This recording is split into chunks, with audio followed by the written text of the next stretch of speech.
Amém. A paz do Senhor, irmãos. Estou muito nervosa. Vocês podem se assentar. Tem muito tempo que eu não faço isso, então, de verdade, eu estou bem tensa. Me perdoem desde já as minhas falhas, porque serão muitas, com certeza. Mas obrigada pela oportunidade.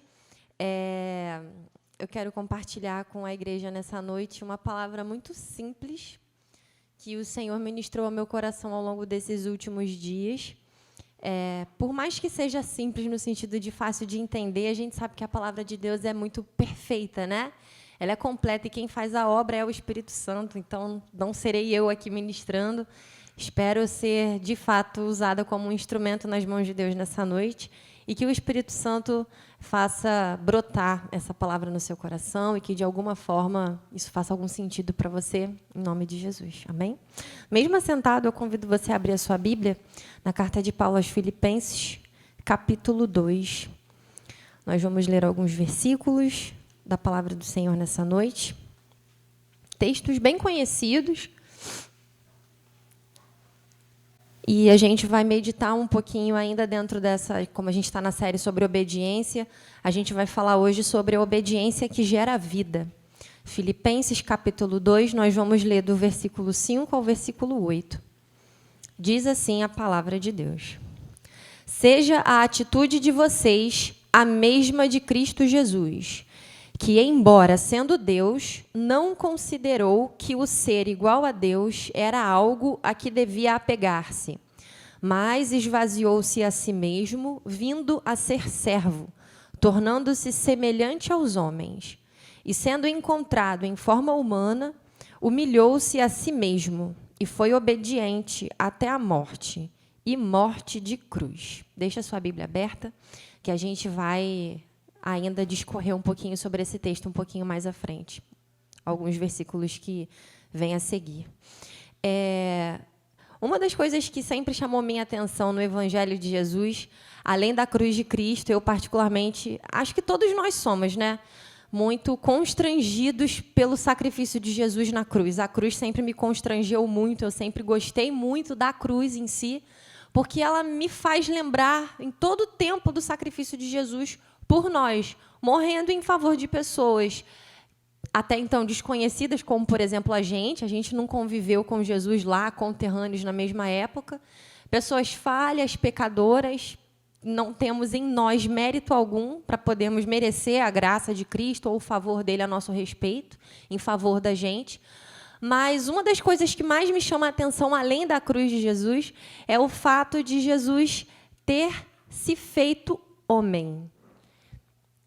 Esse texto que a gente leu diz que, embora sendo Deus, não considerou que o ser igual a Deus era algo a que devia apegar-se, mas esvaziou-se a si mesmo, vindo a ser servo. Então, primeiro ele se fez servo, e depois, tornando-se semelhante aos homens, Jesus se fez homem. E aí eu, pelo menos, penso muito nos filmes que a gente está acostumado a ver. A gente vê um Jesus ali, pacato, tocando uma musiquinha em volta dele, ele tem um brilho, ele tem um olho diferente, tem um cabelo ondulado assim. E assim, ok, de repente os diretores de cinema veem a pessoa de Jesus daquele jeito e ok, respeito. Mas quando eu paro e penso que Jesus se fez servo, tornando-se semelhante aos homens, eu penso num Jesus ser humano, como eu e você somos. A gente vai chegar em casa, vai jantar, alguns vão tomar um banho e vão dormir, porque amanhã de manhã cedo tem que acordar para trabalhar, ou então para poder fazer as coisas em casa, colocar os filhos para a escola, etc. E Jesus tinha uma rotina. Jesus dormia, Jesus acordava com mau hálito, muito provavelmente como eu e você. De repente, ele não tinha uma escova de dente, que na época eu não sei se existia. Mas ele tomava banho, Jesus suava, gente. Jesus transpirava, não sei se existia um antitranspirante na época. Mas ele era tão carne quanto eu e você somos. Ele usava o banheiro. Jesus almoçava. Jesus tinha um emprego, ele trabalhava, né, ali ajudando o pai dele na carpintaria. Então, Jesus trabalhava com prazos, e de repente tinha encomendas que ele precisava entregar, e ele tinha prazos para cumprir, e provavelmente em algum momento ele não conseguia cumprir esses prazos, então ele devia ficar um pouco estressado e aborrecido com aquilo. Ele tinha as demandas do dia a dia, que ele precisava, de repente, parar em algum momento para poder socorrer alguma coisa, ajudar a mãe dele em casa, que surgiu alguma necessidade, de repente, para ele poder fazer, e num momento ou outro, quem sabe, de repente, ele não cerrou o dedo. O irmão João é marceneiro, né? Então, de repente, entende um pouco melhor disso. Vai que Jesus um dia cerrou um pedaço do dedo, ou então deu uma martelada. Eu já dei uma martelada no dedo, não tenho muita habilidade com martelo, mas já fiz. De repente, Jesus, no começo, quando estava aprendendo o seu ofício, também se machucou e sentiu dor, e também ficou irritado, e também se aborreceu. Então, assim, pensar num Jesus ser humano, que viveu as mesmas coisas que a gente vive, que sentiu as mesmas coisas que a gente sente, nos aproxima muito de Deus, pelo menos comigo. Quando eu paro e penso, e leio esse texto, e começo a meditar, e imaginar um Jesus ser humano aqui na face da terra, sentindo calor, botando o pé na água de uma chuva, de uma enchente, chegando em casa todo molhado e ainda tendo que, de repente, ajudar a mãe dele com os afazeres da casa, vivendo conflitos em família, porque os irmãos de Jesus não acreditavam que ele era o Messias, então, provavelmente, o clima não era dos melhores todos os dias dentro da casa dele. E ele ainda tinha que lidar em segredo ali com o fato de que ele era o Messias e que não estava na hora de revelar ao mundo. E provavelmente dentro de casa, um irmão ou outro, de vez em quando, implicando. Eu tenho irmão, eu sei o que é isso. Quem tem irmão sabe o que é ter uma implicância de vez em quando. Então, imagine você a família de Jesus e Jesus vivendo todos esses conflitos. Porque, apesar dele ser Deus, ele não apegou-se ao fato de ser Deus. E ele veio até esse mundo. E assim, irmãos, isso não foi só durante os 3 anos de ministério de Jesus. Porque quando a gente lê a Bíblia, a gente começa lá, no comecinho dos evangelhos, né? O nascimento de Jesus, pá. Depois, Jesus com 12 anos no templo, pá. Depois, Jesus sendo batizado, 30 anos. Oi? 30 anos. 30 anos de rotina, antes dele iniciar o ministério. Então, foram 30 anos de experiência humana, antes de Jesus ser batizado, ir até o deserto, ser tentado pelo inimigo e iniciar a sua trajetória ministerial nessa terra. Foram 30 anos de experiência humana. Isso não elimina, em momento algum, a divindade dele, porque ele era homem e era Deus. Mas ele era homem. Então, assim, quando a gente parte desse pressuposto, desse texto, que diz que Jesus viveu aqui nessa terra, sendo semelhante aos homens, a gente consegue ter uma perspectiva diferente da pessoa de Jesus. Ele continua sendo santo. Durante todo o tempo que ele passou aqui, o Cordeiro de Deus, sim, que tira o pecado do mundo, sim, mas que se fez homem e que sentiu as mesmas coisas que eu e você sentimos. E o texto continua no versículo 8, dizendo: e sendo encontrado em forma humana, como se não bastasse ter se submetido à forma humana, porque Deus, grande, forte, poderoso, majestoso, criador de tudo, sustentador do universo, aquele que detém todo o poder nos céus e na terra, ele abriu mão de tudo isso, de ser criador, de estar na forma de criador, para se fazer em criatura, que no caso somos nós, na pessoa de seres humanos. Então, ele se fez criatura e, não bastando tudo isso, como diz o versículo 8, humilhou-se a si mesmo e foi obediente até a morte, e morte de cruz. Então, Jesus, sendo homem, ele se fez maldito, morrendo na cruz. A palavra do Senhor diz lá em Deuteronômio, se você quiser e puder abrir a sua Bíblia, capítulo 21, dos versículos 22 e 23. Deuteronômio 21, 22 e 23.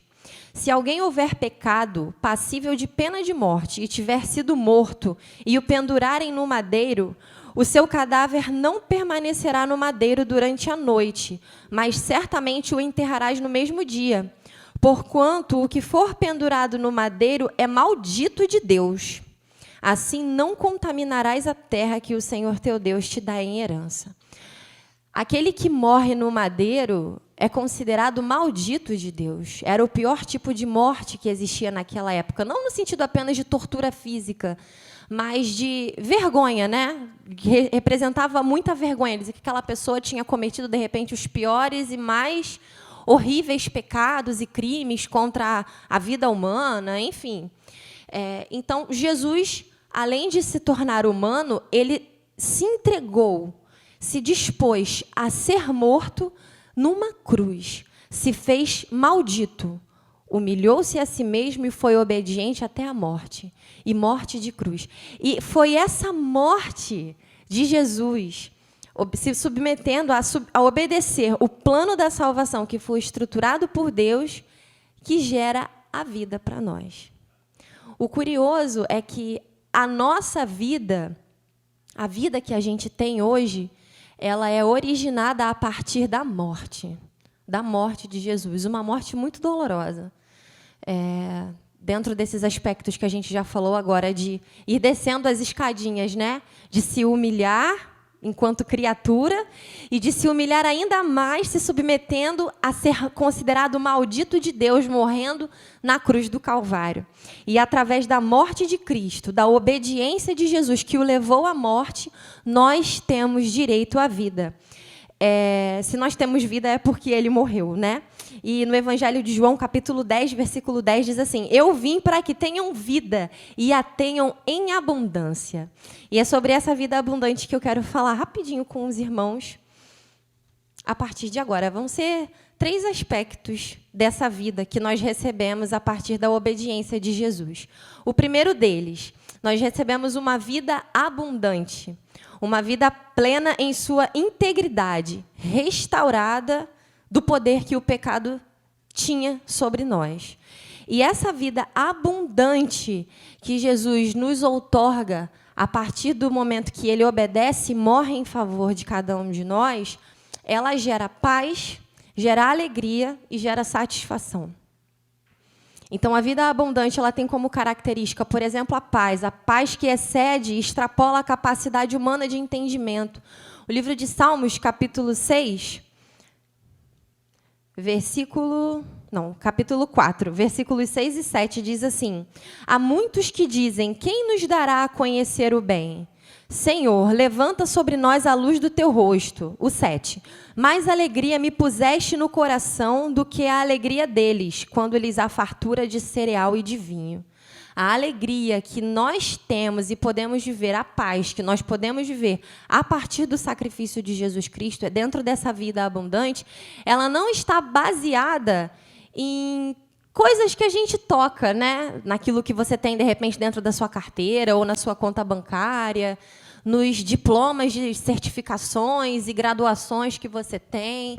Independente disso, irmãos, e a gente vê muito isso, a gente está inserido num contexto assim, de uma sociedade simples, né? A gente mora na Baixada Fluminense do Rio de Janeiro, então a gente vê pessoas simples, pessoas que servem a Deus com muita pureza de coração e pessoas que desfrutam de uma paz e de uma alegria que não se explica. As pessoas não conseguem entender. O mundo não consegue entender. E uma das coisas que eu mais percebo, vamos até chamar de inveja, de repente, que muitos têm em relação a nós que estamos cativos aos pés do Senhor Jesus, é justamente essa paz, essa alegria que eles olham e falam, caramba, como consegue? Eu quero tanto isso, eu busco tanto isso. E muitas vezes as pessoas atrelam, associam essa paz, essa alegria, essa satisfação, esse peito cheio, a conquistas materiais. E eu não estou dando um demérito para essas coisas. Não, tem seu lugar na vida. Se você buscou muito, trabalhou muito e conseguiu alcançar alguma bênção material que você sempre desejou, amém. Que Deus te faça prosperar nesse sentido. Só que as conquistas humanas aqui dessa terra, elas nunca vão saciar a nossa sede.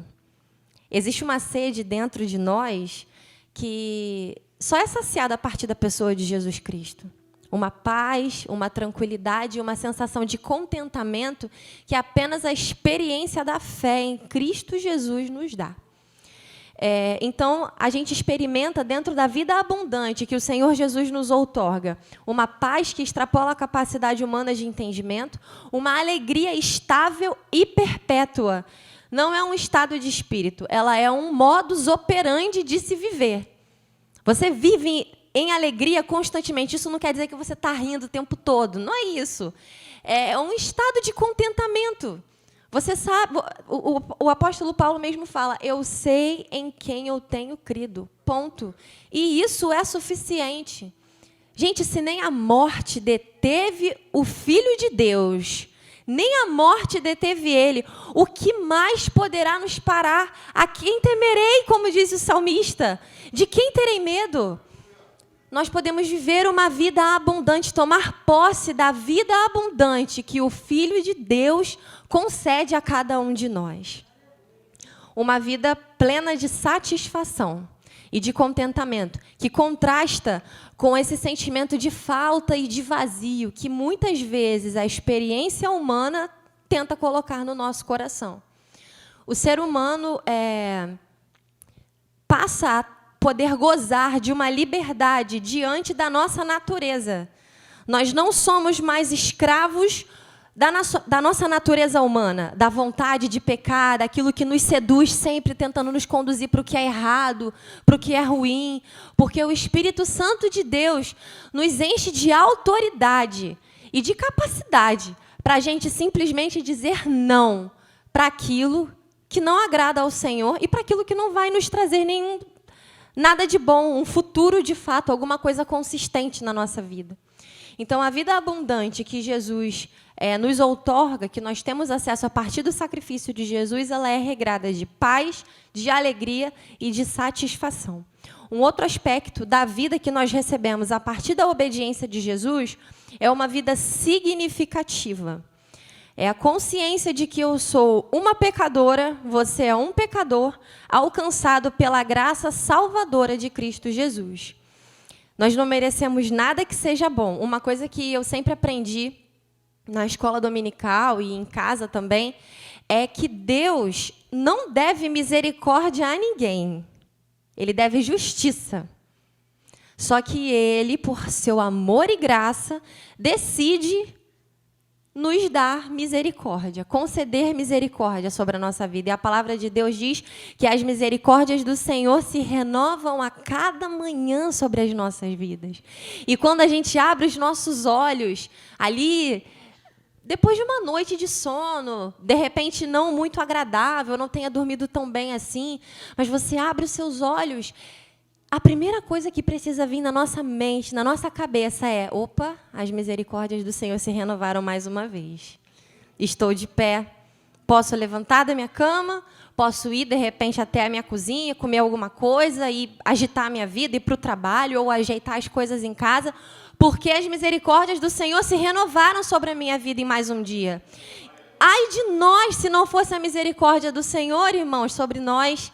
Então, que a cada dia, quando você abrir os seus olhos, que você possa sentar na sua cama, nem que seja por 30 segundos, e agradecer a Deus pela misericórdia dele ter se renovado sobre a sua vida. O fôlego da nossa vida e da nossa existência vem dele, ele é a fonte de tudo. Então, que sejamos gratos a isso a cada dia ao Senhor. Apesar de sermos pecadores, falhos, ele nos amou, nos perdoou, e hoje a graça de Deus superabunda em nossas vidas. E aí aquele texto lá de Romanos capítulo 5, eu gostaria de ler com os irmãos. Romanos capítulo 5, versículo 20, a parte B do versículo e o 21. Romanos 5, 20, parte B e o 21, que diz assim: mas onde abundou o pecado, superabundou a graça, a fim de que, como o pecado reinou pela morte, assim também reinasse a graça pela justiça para a vida eterna, mediante Jesus Cristo, nosso Senhor. Uma coisa que eu tenho aprendido ao longo dessa minha longa caminhada de 20 e poucos anos de vida, é que quanto mais pecador ou mais consciência de pecador a gente tem, mais a graça de Deus nos constrange. Porque, assim, igual aquela parábola acho que é a do juiz, né? Que tem a pessoa que devia muito dinheiro para um determinado servo, e aí ele foi lá e não perdoou a dívida daquela pessoa, sendo que ele também tinha uma dívida junto ao rei, e o rei perdoou a dívida dele. Ué, tá errado. Se eu te perdoei, você também precisa perdoar o outro. Quanto mais senso de dívida a gente tem, mais a graça faz sentido. Se você me deve R$5 e eu te perdoo, mas o irmão Gerson me deve R$5.000 e eu perdoo ele também, a tendência é que ele seja muito mais grato a mim do que você que me devia 5. Entende a lógica? Então, assim, quanto mais consciência de que nós somos pecadores a gente tem, mais a graça de Jesus Cristo nos constrange diariamente. Irmãos, não é porque a gente está dentro da igreja, dentro de 4 paredes, e a gente tem uma rotina eclesiástica, litúrgica, que a gente é santo ou melhor do que aquele que está lá fora. Somos tão pecadores quanto, tão miseráveis quanto. E aí, o fato de estarmos aqui colocaria ainda mais, entre aspas, um peso, porque a gente tem consciência disso. A gente tem o tempo todo alguém aqui nos alertando, tanto dentro dos nossos encontros e reuniões, quanto o próprio Espírito Santo de Deus a cada dia, nos lembrando, opa, você é pecador, opa, pecou de novo. Não somos perfeitos, irmãos, não somos. Então, que a cada dia a nossa consciência de pecado e de miserabilidade possa nos fazer nos apropriar da graça salvadora que existe na vida que o Senhor Jesus nos concede a partir do seu comportamento de obediência.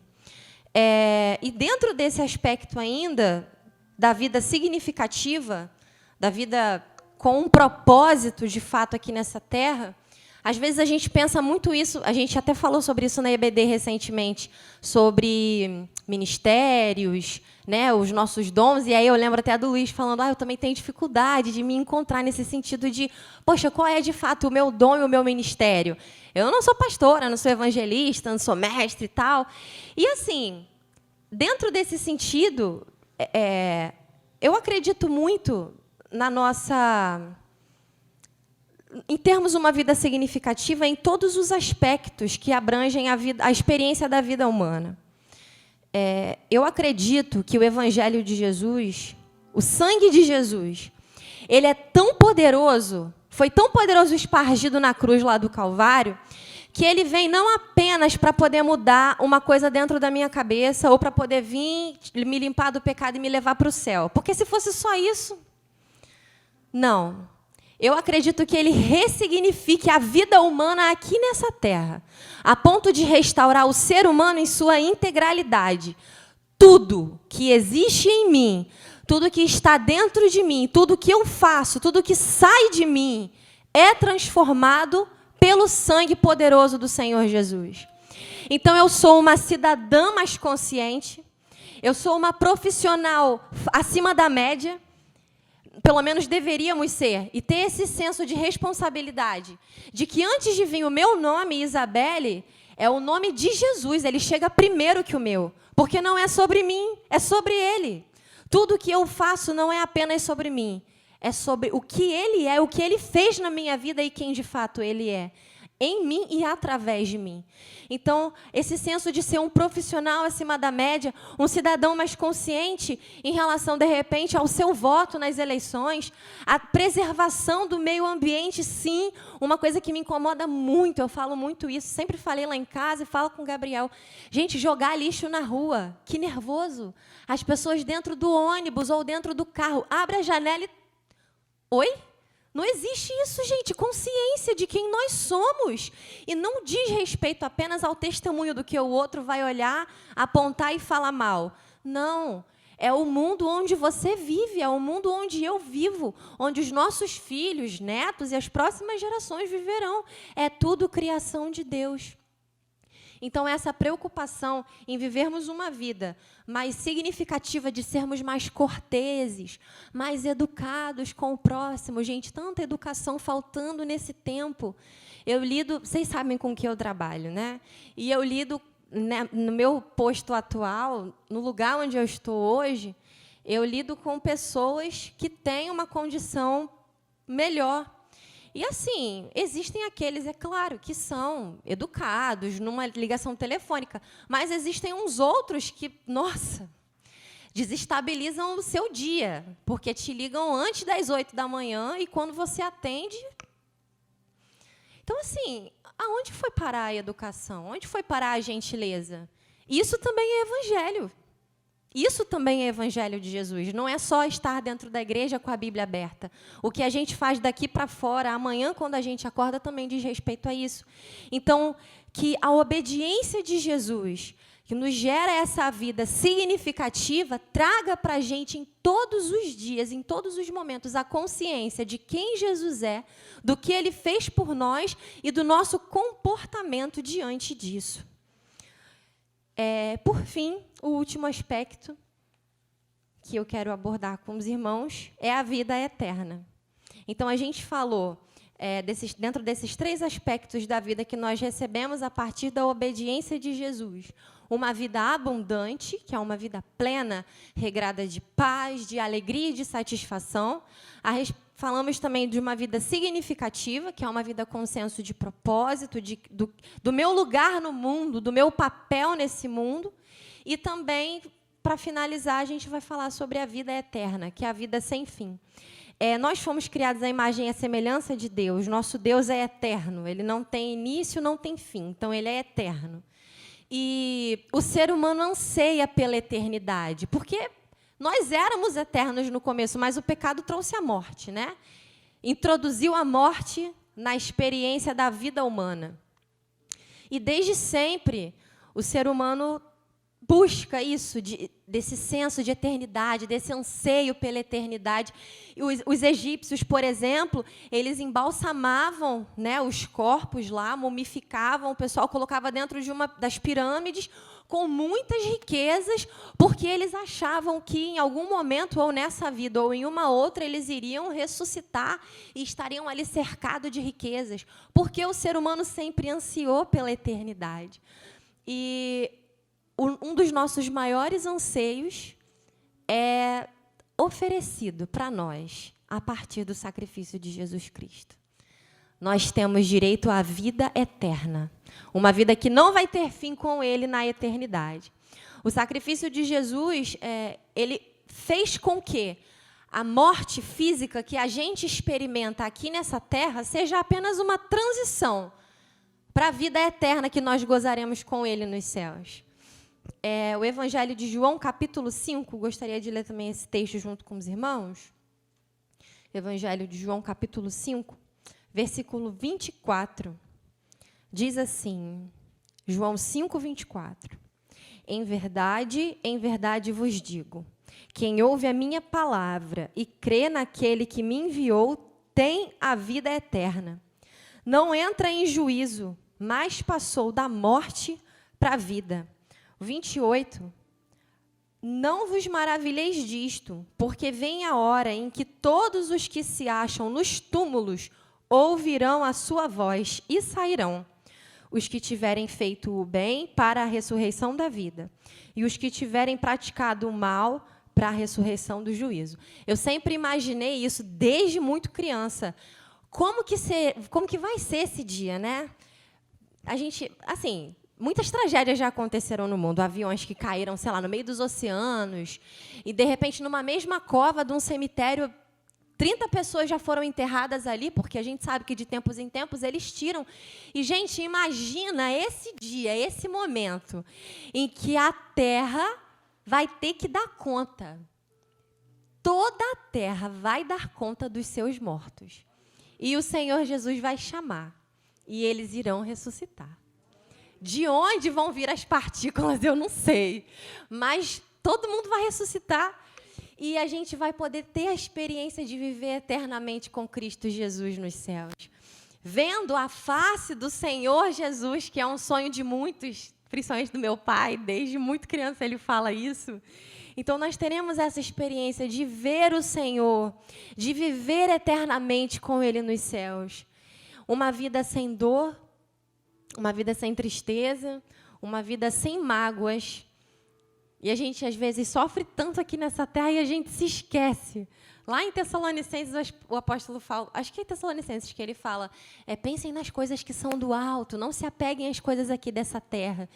Irmãos, que a gente possa a cada dia se lembrar que, de fato, o nosso lugar não é aqui. Nós estamos aqui, mas nós não somos daqui. E muito em breve nós estaremos na eternidade com o Senhor Jesus. Essa é a esperança viva da igreja do Senhor. Então, nos momentos de tristeza, nos momentos de aflição, nos momentos de dificuldade, que você se lembre, que eu me lembre, que o nosso lugar não é aqui. A gente está aqui apenas num processo. E, assim, o sacrifício de Jesus é tão poderoso que ele nos concede a possibilidade de viver essa vida aqui também de uma forma muito boa, de gozar essa vida aqui de uma forma plena, como a gente falou no primeiro aspecto.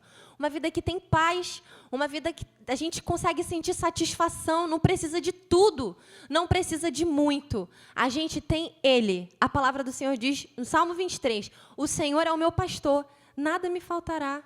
Com Ele eu não tenho falta. Eu posso até precisar de outras coisas, e Ele sabe que eu preciso, Ele sabe que você precisa. Ele tem plena consciência disso, irmãos. Mas por tê-lo em mim, todas essas outras questões, elas vão minimizando, né? E acho que foi semana passada, o pastor estava pregando, falou daquela frase assim, quando você estiver diante do seu problema, não fale para o seu Deus o tamanho do seu problema, mas fale para o seu problema o tamanho do seu Deus. E é isso mesmo, falar. A gente tem que usar a nossa boca para poder, através dos nossos lábios, a gente profetizar. E, gente, assim, palavras de afirmação, não apenas no sentido coach ou positivo, para mexer com, né? Não, mas principalmente por fé. Porque a boca da gente proclama e o mundo espiritual obedece. Então, que em Cristo a gente possa tomar esse lugar de autoridade, proclamar vida, proclamar uma vida abundante, proclamar uma vida com propósito e ter certeza em todo o tempo, repetindo para nós mesmos, que muito em breve, nós estaremos com Ele nos céus, gozando de uma vida plena lá na eternidade. Eu gostaria de ler só apenas os últimos versículos lá de Filipenses 2, onde a gente começou. A gente leu até o 8, agora a gente vai ler o 9, o 10 e o 11, para terminar. Filipenses 2, 9 diz assim, por isso, Deus o exaltou à mais alta posição e lhe deu o nome que está acima de todo nome, para que ao nome de Jesus se dobre todo o joelho no céu, na terra e debaixo da terra, e toda a língua confesse que Jesus Cristo é o Senhor, para a glória de Deus Pai. Tudo e todos estão sujeitos ao poder e à majestade de Jesus. Então, o nome dele é suficiente para a gente poder obter as nossas vitórias, as nossas conquistas, sobre qualquer poder, qualquer potestade, qualquer coisa que se levantar contra nós. O Evangelho de Marcos, capítulo 16, versículo 19, é o último texto que eu vou ler nessa noite. Logo em seguida, já vou passar a palavra. Marcos 16, 19 diz assim, de fato, o Senhor Jesus, depois de lhes ter falado, foi recebido no céu e assentou-se à destra de Deus. Hoje eu estava falando com o Gabriel sobre isso, porque esse texto fala que Jesus se humilhou, se fez servo, se entregou, né, morreu na cruz, se fez maldito de Deus, porém ele foi exaltado.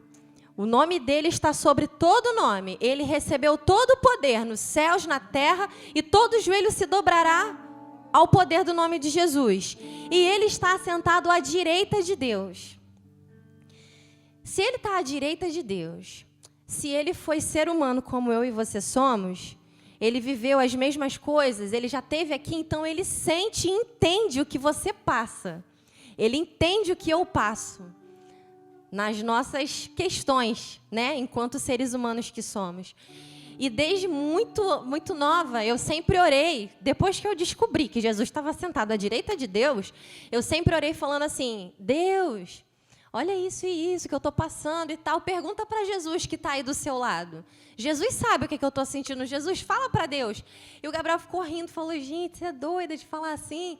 Mas eu sempre fiz isso mesmo. E assim, além de ter Jesus à direita de Deus, que viveu aqui, carne e osso, igual a gente, que entendeu, que já esteve na nossa pele, como a gente costuma dizer, ainda temos o Espírito Santo, que é nosso intercessor. Então, a gente tem duas forcinhas ali, nos impulsionando para a gente chegar cada vez mais perto de Deus e que para as nossas orações e as nossas questões sejam entendidas com mais facilidade. Não que Deus não tenha capacidade para entender, claro que Ele tem. Mas nós podemos contar com Jesus, que está à direita dele, e com o Espírito Santo, que é nosso intercessor, nosso ajudador, nosso auxiliador. Então, irmãos, não se cale. Tome posse da vida que Jesus conquistou para nós, por nós, ali na cruz do Calvário. Ele se rebaixou tanto para poder nos conceder uma experiência de vida melhor, plena, perfeita. Então, que a gente tome posse disso. E que o mal, o inimigo e tantas coisas da vida, tantas forças, tantos poderes, tentam desestabilizar a gente, tirar o nosso foco de Jesus. Que todas essas forças possam ser caladas, possam ser paradas pela autoridade que existe no nome de Jesus. Amém? Que você tome posse da vida que Deus tem para você. E para mim também na noite desse dia. Eu quero convidar você a se colocar de pé nesse momento.